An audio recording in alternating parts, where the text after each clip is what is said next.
Train, Study, Work, Repeat. The Lunex Unfiltered podcast on balancing sports, studies, and internships.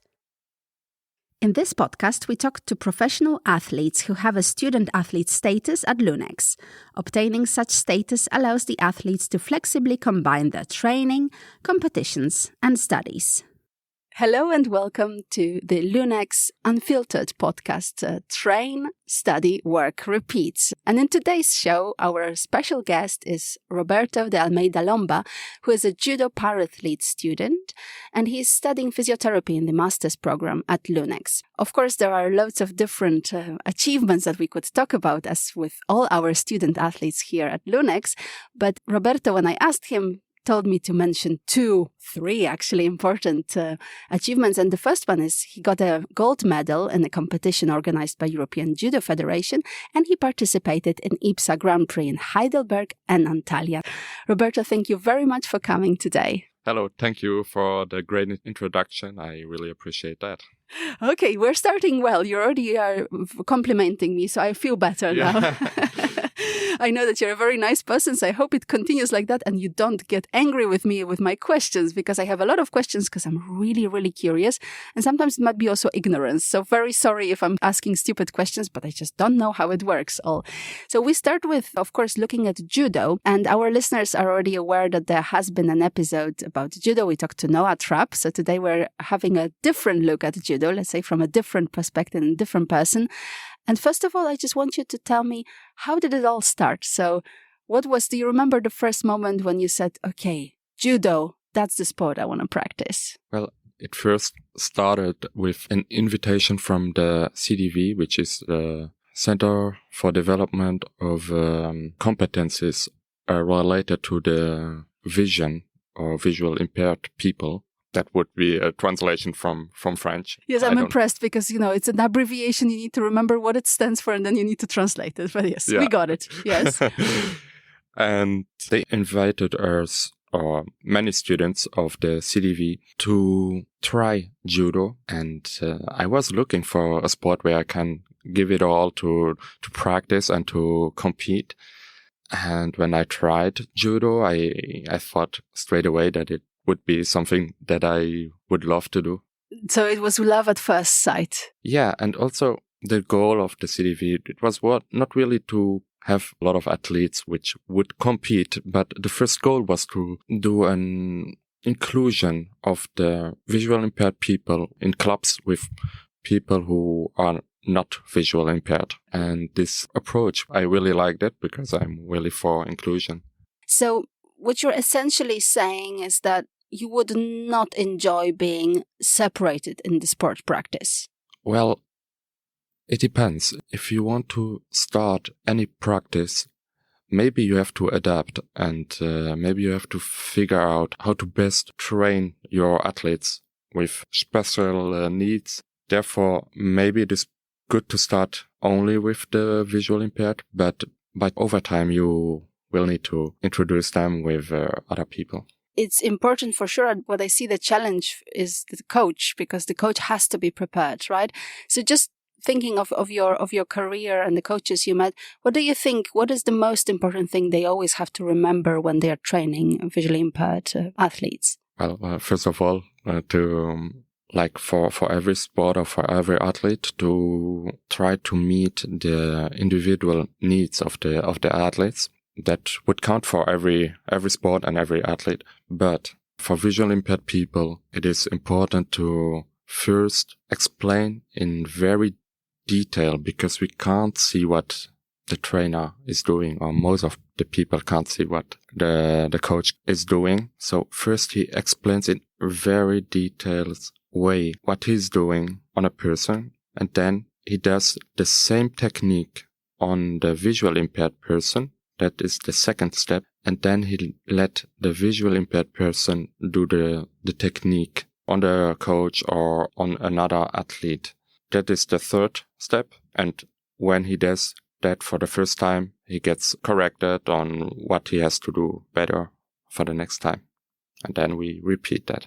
Is touch important in the technique? Touch is very important in the technique. Actually, contrary to the usual judo, para judo, we start with the kumikata, which is the grip from one opponent to the other. So touch is very important. We feel actually what the opponent is doing only with the touch. Of course, but then you don't see the end results. I was just wondering, how much do you pay attention to the sound of the opponent? Like, how do you know what is happening? Is it the sound of, I don't know, of the opponent falling that makes you the most satisfied? Or do you have any special kind of favorite sounds in the competition? I never thought about that. I don't really pay attention because when I throw someone, I kind of know how he falls. And also when I either throw or either fall with him and I block him so that he can't turn. So I know exactly how he falls. It's the touch actually that is telling you the position in that case. Yeah. All right. And when the trainer is showing you the technique, is there also a part where you can actually touch to see the position, or it's all about the right description of the trainer? It is most likely the right description, but when he does the technique, we can also touch to see where he has placed his hands, his feet. I'm still imagining, the coaches, it must be really difficult. I think you have to be a special type of a coach to be able to really describe the body position. You need to have the right vocabulary as well. I'm just looking from my perspective. I don't think that some of the coaches that have trained me would be able to do that. Well, you have to be very open-minded and very patient, I guess, too. Yes, of course. Yeah. But if you stumble upon a talented athlete like you are, then, that's probably goes faster, I would assume.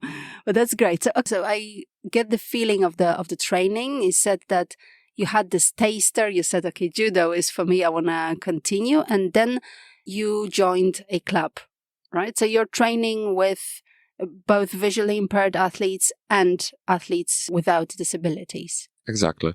And then how is it in a group? Do they remember, or in the fight they completely forget? Because if you're so talented, then it's a moment of forgetting yourselves, right? In the fight or not. Very often they forget even to start with the grip. So sometimes I need to start without any grip. I don't really care in the training because it doesn't count. And that helps me to adapt during the fight. So it is fine like that. I know that you also tried other sports before you ended up with judo. What else did you try? Running, bicycle, some fitness, some football. But all these were by myself or football with friends, not really in a club. When I talked to Noah, he was saying that, okay, I started with team sports, but then I said, well, that's not for me. That's why it's judo. And you're saying, well, I did something individual and then I went to judo because it's a club and it's together with others. Yes, it is. It is together with others, but you fight against each other. Of course. Yeah. So then, until a certain moment, and then it gets serious and you fight against each other, right? Yeah. So what's the thing that you enjoy the most about the sport? To have aims or to get better and better over time in the practice of the sport, but also to increase the self-confidence in sport. You have aims, you have an increased self-confidence. It is great. It's a lot of mental work, isn't it? Yeah. Do you have a way of motivating yourself? I don't know, sometimes you watch films and the sportsmen, have a mantra in the beginning to get into the fight or whatever. Or music that you listen to, or I don't know, something else. No, I don't. I try to be very calm during before a fight, to be concentrated on the instructions that my coach gave me. So I don't have any mantra to start. No time for that. No, it's just being calm. Calm and concentrated. Okay, which is very, very crucial. How is it to lose? I have to ask that too. How does it feel? Horrible, probably, right? I mean, stupid comment, but... Even when you win, you can feel terrible because maybe you didn't follow the instructions, or you won, but you did some mistakes.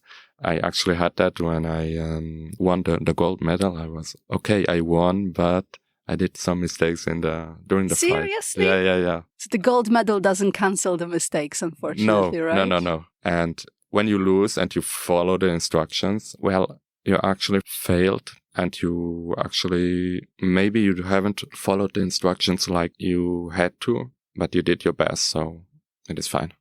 So it might feel better.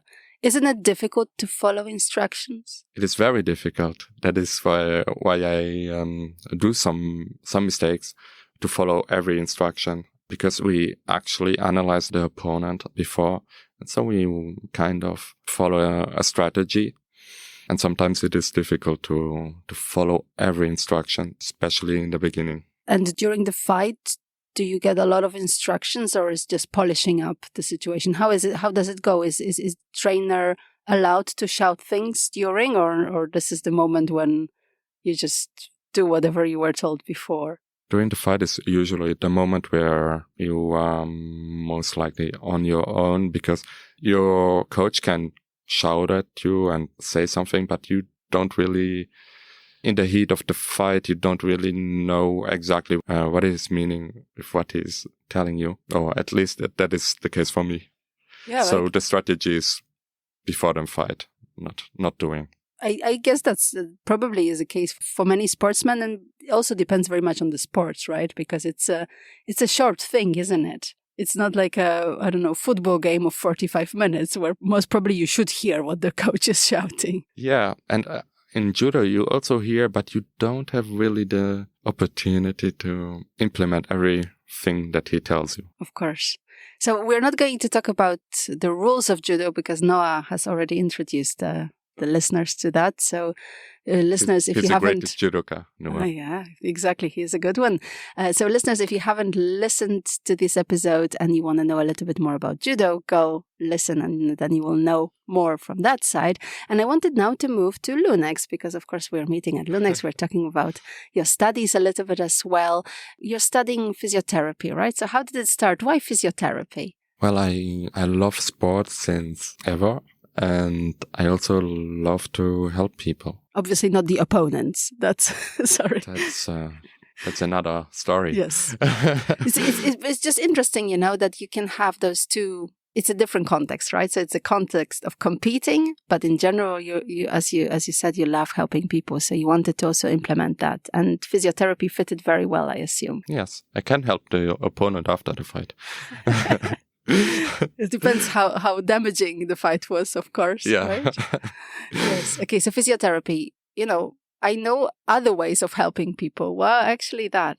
As a child, after school, we have homework, and the homework was done in a center where children do the homework. And after the homework, we can do whatever we want. And there was some practice of massaging. And I tried massaging sometimes, and they thought that I did pretty well. So that gave me some hint. And then later, when we had to decide, I was not sure about either physiotherapy or sports teacher. But I think that sport teacher doesn't really fit it into my personality. And also due to the visual impairment, I think physiotherapy fits more my case. How has the journey been of studying physiotherapy? Well, it has been a great discovery to learn everything about physiotherapy. Not everything, but at least the basis for physiotherapy. It is quite a lot of theory, which you have to kind of put into practice, but not like you learned it, or not always like you learned it. But you have to adapt, and that is a great thing, because you have to adapt to the individual needs. Do the teachers also teach you differently to make it easier for you to understand certain parts of the body, or how does it work? Or it's on you? Tough luck.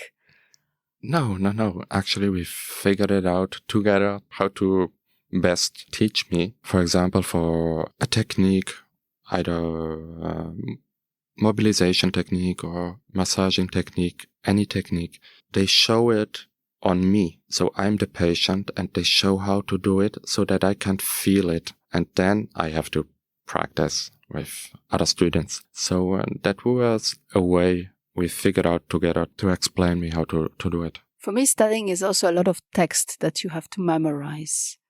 Probably a stupid question, but how does it work for you? I mean, you have notes? No, I wrote you emails, and to be honest, I was thinking like, okay, I'm writing you messages, you're replying. I was like, I'm not getting it. What's happening there?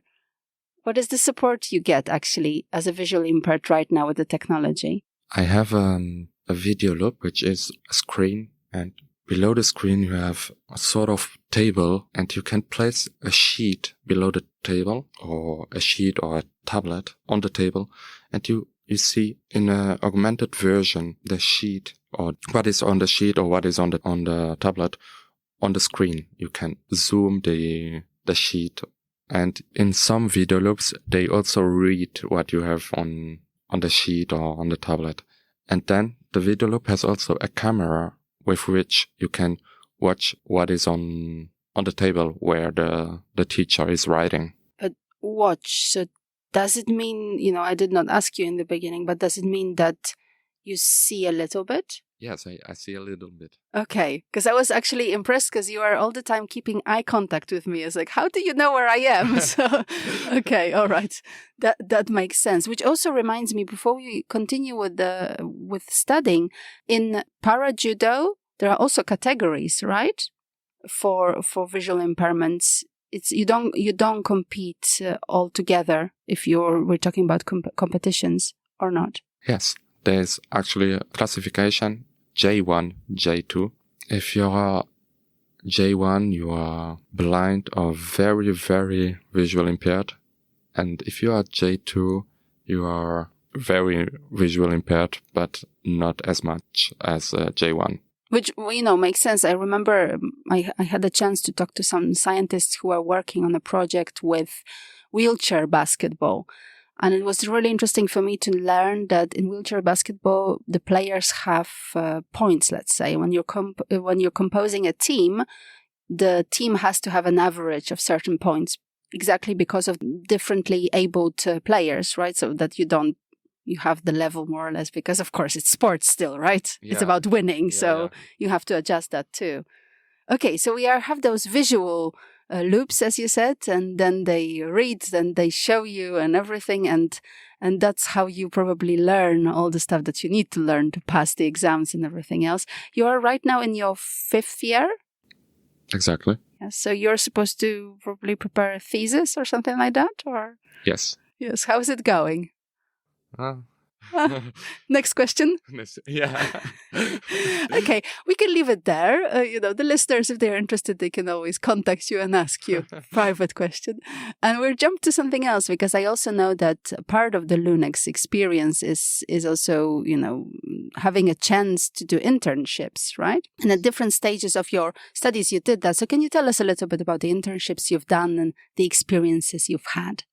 First of all, I did all my internships in Luxembourg because it was easier for me. I did my first internship in a hospital, then in a rehabilitation center, then in a place where you have to do home sessions. So you go to the patient's home, and the fourth would be in another hospital. That was for the bachelor. And then for the master, I did one in a hospital and another in a private practice. Before you ask the question, I didn't really had preferences, although they How did you know? Although they were quite different, but I really liked all of them. How is it when you get a patient that meets you for the first time? How do people react? Do they get uncomfortable? Do you have to explain a bit more? What do you think? Is there any barrier that is created? Stupid barrier, I would say, but that's life. That's how people often react. I had different approaches in different placements. Sometimes I haven't said anything about my visual impairment. Sometimes I just said it straight away, but it was never a barrier. Actually, I had one patient who asked me, what is the stick for? And I was joking about, because he hadn't met me before. I was joking like, it is for the COVID testing. You know? And he said, no, you won't place that in my nose. Okay. Coming back, I said that internships are part of the Lunex experience. So, as you know, this is the tagline that we often mention with Lunex. We care, you succeed, join the Lunex experience. So I was just wondering, what is Lunex experience for you? Great tagline. I haven't heard it before. That's not good. You should know it after 5 years. Well, I liked the tagline though. The Lunex experience is actually you can develop yourself like you want to, and they actually care about helping you or supporting you in your development. I love the fact they actually care, right? Because we have often taglines that people care and then the reality is a bit different. Yeah. Because what you get here is the student athlete status, right? That helps you a bit with the flexibility as well. Exactly, yes. Also, that is one point of the support. Okay, so how does it work? You wake up in the morning, you go train, then you go to classes the opposite way or everything in between? It depends when you have classes because it changes. Sometimes you have in the morning, sometimes you have in the afternoon. But the training is always, at least the judo training is always at the same time. So in the evening. And then I have also physical activity or strength training, which I plan when I can do it, dependent on my availabilities and also the classes I have. Is it difficult to plan it all, to combine it? Sometimes, yes, but usually it works. Yes, I guess by now you're used to it, right? So yeah. If you were to give advice to people who are considering to join Lunex, so maybe they're professional athletes and they're thinking, yeah, I could consider studying as well. What would you say? What would be your advice? Do it, don't do it, do something else. I guess you have to say do it. You're at Lunex, right? Well, if they want to study, Lunex would be definitely a good choice because they support you in your development, like the tagline says. Exactly. And why physiotherapy? So, you were saying you were considering either becoming a teacher or a physiotherapist. Of course, you looked at your personality, your abilities. You thought, okay, this is for you. So if you were now to advertise physiotherapy as a studying subject, what would you say? If we compare it to a sports teacher, it is almost the same in every field. And in physiotherapy, you have different fields which are quite different from one another. So if you want to diversify your options, you would choose physiotherapy. It's a pity Noah is not here because I think he would argue with you about, because he's very excited about sports and exercise programs. So, that's also good. You've both chosen something that is interesting for you. So you say there are different fields of physiotherapy. What's your preferred one? Either musculoskeletal or neurology. It depends because I like both of them, and during the placement to study it didn't really made a lot of difference if I like it more or less. But with during placement, I really like both. Does physiotherapy also help you with your trainings? Maybe you get less injured, or not really? It is a good preparation for getting less injured, and also for the physical preparation. You're more aware of your body, I guess, yes. as well, right? And you're also more aware of why techniques work and why. Yeah, which does help, doesn't it, right? Yeah. Yes. I remember going to physiotherapy myself. There's a lot of good theory. It's just the problem, I think, is that people don't then use it for, being better. It's for you, do you think it's a challenge for a physiotherapist that you have those people who come to you, you tell them what they should do, you give them the exercises, and then they come back and say, well, sorry, I just couldn't do them? Sometimes they say they did. And you see they didn't? They don't. Well, in theory, sometimes it works like that, but I often had the experience, or most likely I had the experience during placement that the patients did actually follow my instructions to do what I told them to do. It might not be the usual case, but it was definitely during the placements. Beginner's luck, Yeah, maybe that.